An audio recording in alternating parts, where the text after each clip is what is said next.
कि मोर डराई पर सजना कि भांग पी के गाड़ी मत चलैहा हो कि मोर डराई पर सजना कि गांजा पी के गाड़ी मत चलैहा हो कि मोर डराई पर सजना। तो पहले इसी गाने की फरमाइश है तो सीधा सीधा इसी गाने को चलते हैं क्योंकि फरमाइशें बहुत सारी गाने की आई है धोत धोत तोरी मंदिरिया से लेके क्योंकि नवरात्र भी आ रही है। लेकिन पहले सीधा सीधा चलते भोले बाबा के आशीर्वाद से आज हम लोग यहाँ पे उपस्थित है। 1 2 3 4 जिनको भोले बाबा से प्यार है थोड़ी थोड़ी तालियां बजानी चाहिए।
कहते हैं मेरा दिल ले लिया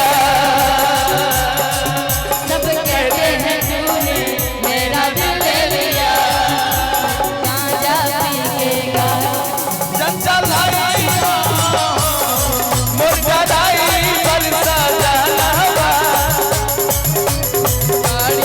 मत चलई हो मोर गदाई बरसा लहवा ले जा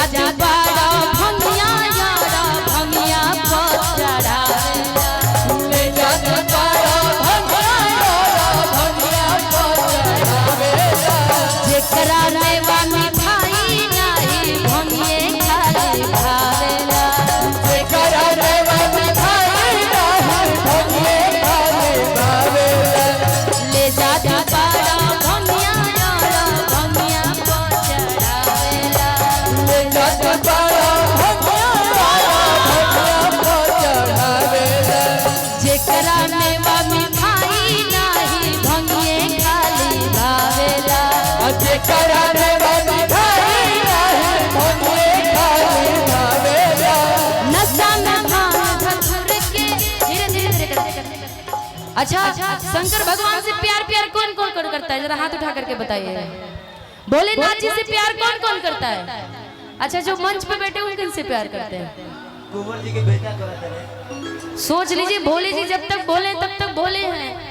आज ऐसे तीसरा आँख खोला ना तो फिर समझ रहे ना तीसरा आँख खुलते ही फिर सब कुछ नष्ट हो जाएगा। इसलिए बोलिए शंकर भगवान की माता पार्वती की आप लग रहा है बाबा से ज्यादा प्यार करते हैं ना, बहुत ज्यादा ना। लेकिन आप ही के लिए आपकी पत्नी कह रही है कि नाश्ता में भांग धतूर के, कितना खुश है देखिए, कि नाश्ता में भांग धतूर के कि रोज काम लागल बा।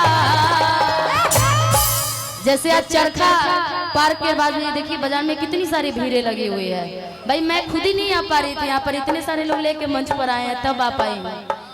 कि नाश्ता में भांग धतूर के कि रोज काम लागल बा। एक काले टी शर्ट वाले भैया कि धीरे चलावा गरिया रोड में जाम लगा।